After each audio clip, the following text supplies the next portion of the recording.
Hi, my name is Darcy Talenko, Associate Professor at Purdue University. I'm the Extension Plant Pathologist here in Indiana. I've been here since 2018, so about 6 years now. As a field crop pathologist here in Indiana, we focus on those diseases that are important to both soybean and corn. Historically here in corn, gray leaf spot, northern corn leaf blight, maybe some sudden soil-borne diseases, seedling diseases have been issues in corn. Until recently, that has kind of changed a little bit. 2015, we first found tar spot. And in 2018, that changed some of our management practices that we needed to do for this new disease. If we're looking at soybean, generally, we're looking at frog eye leaf spot, sudden death syndrome, soybean cyst nematode, some of the major diseases that impact yields here in Indiana. There are some other new diseases that we may be keeping an eye on, but generally those are the ones we're trying to make a management decision for. As a field crop pathologist here in Indiana, my goal is to try to identify those diseases that will impact yields here in corn and soybean. If we're looking at foliar diseases that may need a fungicide application, historically that would be gray leaf spot, northern corn leaf blight, and then southern rust if it moved in early enough in season. Recently that has all changed since 2015 when we first found tar spot here in Indiana. And then with our first epidemic that occurred in 2018. So that changed the game on what we need to do on trying to manage our foliar diseases in corn. If we look at soybean, generally it's frog eye leaf spot, maybe a little bit of Cercospora blight that have been foliar diseases that may impact yield. And generally, and once in a while, year to year, we might have white mold come in. Tar spot of corn is a new disease here in the United States. Yes, we found it in 2015 here in Indiana and Illinois. It really didn't build up and cause a problem until 2018. Initially, it was an issue around Lake Michigan areas, so here in northern Indiana, southern Michigan, around that region, around Lake Michigan. But since its first introduction, this disease has continued to spread and now has become a risk across most of the corn belt here in the United States. We have new reports that come out every year of new counties where the disease has moved in. So if I talk about Indiana specifically, we have it in almost all of our counties. I think we're missing just 5 counties that we've not confirmed it in. Generally, it's a disease we see every year now. Weather's going to influence how bad it is and when it starts in season. But again, this disease continues to move. We have our first reports coming out of a new state already this season. So again, it's going to depend on where the pathogens moved and the environmental conditions that are conducive for tar spot. As we're talking about field crop diseases here, in a particular tar spot or any other foliar disease, I just want to remind you of the disease triangle. So we first have to know, first, is your corn susceptible to this disease? Second, is the pathogen present? And then third, what are the environmental conditions that are going to be conducive for the disease? Looking at tar spot, we know it's already here. We know the disease survives over winter in previous years, so you need to know the history of your fields. Have you seen tar spot there before? If you have, then you need to be ready for what to do this season. With the crystal ball that we need to predict what's going to happen, that's the big question that we're looking at in each season. That's the big question right now in June. What are the environmental conditions going to be? And are they going to be conducive enough for the disease to start and be a problem and move into that crop canopy? So if I look at what's been happening here in Indiana, we've had a wet spring. And we know this disease requires a lot of leaf wetness, moisture to be available. But it also, as we've done more research on it, we know that moderate temperatures are needed for this disease to really begin its disease development. Looking at the projections for June, I guess coming up, and maybe July, it looks to be a little cooler. So that may be more conducive for tar spot, especially if we're wet in areas.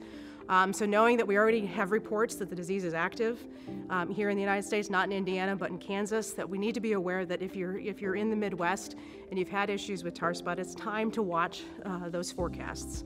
We have a bunch of tools that are available to help predict when the disease is active.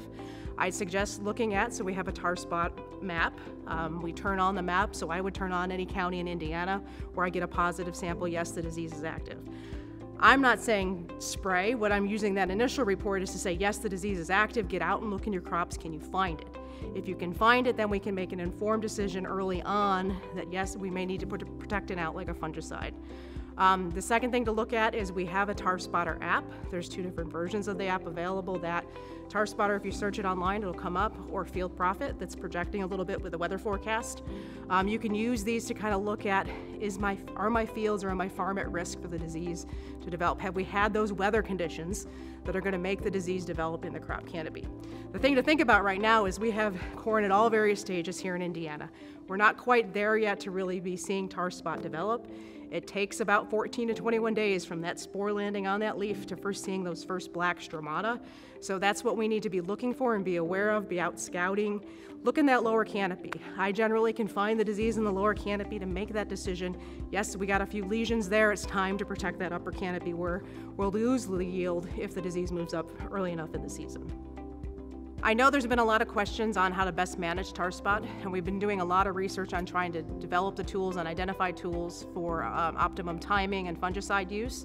From our research, generally we do have an assortment of products that are available that we can use to protect against in the crop canopy for tar spot, but they need to be there before the disease really takes hold in that crop canopy.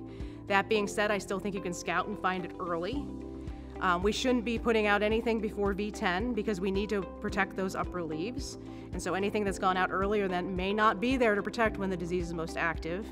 And then we need to think about, where are we in the growing season and are there other diseases of concern? So if I also worry about mycotoxin and vomitoxin, I want to be at green silk, right? I want those fungicides there to protect our green silks. So if I look at that though, if the disease starts early and we've had a year like 2021, where we probably could have sprayed at that V10, late vegetative V14 time frame. We get the fungicide out there, but we have to understand that we have 3 to 4 week window of protection and then those products are gone. And so if we start early, we may have to come back in a second time, and that's not always recommended. We really want you to do one well-timed application to get you there, but then if you start too late, we're not going to catch up if the disease gets in. And some of our data shows if we have 5% or more tar spot on that ear leaf or above, it's game over. We're not going to slow it down. I think you have time to find it early and make a decision, but also be ready if you start hearing that your county's got tar spot that's active, or the region's showing that we got active tar spot. The apps are showing that we have had conducive conditions, and then make that informed decision that yes, we should put a fungicide out. Our research has shown anywhere from BT, so tassel, all the way to R3 can be an optimum timing. We start losing control if we go beyond that. We don't want to spray at R5 because it's really too late. You should have been ahead of the game. I've been in fields where they didn't start spraying in time and there's no disease control. The disease has gotten out of hand, it gained access to those leaves, and we don't slow it down. So again, we got to be aware of this disease, understand that it can change really fast. I can be in a field that's green in 1 week, but a little bit of tar spot active, and then have blighted leaves in a couple weeks if we're not ahead of it. So we need to be aware that when the disease becomes active, we need to make sure we're putting management tools out when needed. For the work that we've done on looking at the efficacy of fungicides, we do see that there's probably a group that falls in the moderate. They can control the disease, but they may not hold on as long. And then there's a group that probably are the best performing products that are out there. If I look at our data, the top fungicides that have been providing us best protection or longest protection and yield return have been Veltima, Revitec, and Delaro Complete. And you can look that up if you want to check out some of the research that we've put out. On the soybean side of things, for disease management, generally, if we're going to make a foliar or fungicide application, we're targeting 2 diseases here in Indiana, or probably the Midwest, and it would be the frog eye leaf spot. So that would be applications going out at R3 if the disease is active, and then looking at white mold if you have an issue with white mold on your farm. And that one, has a little more strict timing. You want to get it when the flowers are there and they're when the pathogen is going to get in the host. So that could be anywhere from an R1 early beginning flower application all the way up to R3. So then those are 2 of the diseases that we might put a fungicide out for, and it depends again on the weather conditions of how bad they're going to get in season, and maybe your host susceptibility to the different diseases as well.